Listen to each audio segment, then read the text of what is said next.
कांग्रेस दास र लासहरूको पार्टी होइन, कांग्रेस जिउँदो मानिसहरूको पार्टी हो। कांग्रेसमा प्रश्न मरेको छैन। यहाँ कुनै बात छैन जसले नबोल भन्दै गर्दा बोल्न छोड्ने कोही पनि छैन। सबै कोही नेताप्रति मेरो तिम्रो विरोध गर्नेहरू पछुताउनु पर्ने छ।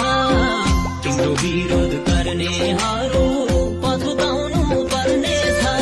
एक दिन तिमीलाई यो राज्यले सम्मान गर्छ। यो महाधिवेशनबाट हामीले सन्देश दिनुपर्छ, कांग्रेस सच्चिएर आयो, कांग्रेस प्रश्न भएर आयो। त्यसकारण यो निर्वाचनमा कांग्रेसले आफूलाई प्रस्ट्याएको कारणले कांग्रेसलाई नै मत दिनुपर्छ भन्ने स्थिति हामीले बनाउन सक्नुपर्छ।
सबैजना नेपाली कांग्रेसको केन्द्रीय सभापति, उपसभापति, महामन्त्री, सहमहामन्त्री लगायत केन्द्रीय सदस्यज्यूहरूलाई हार्दिक बधाई तथा सफल कार्यकालको शुभकामना व्यक्त गर्दछौँ।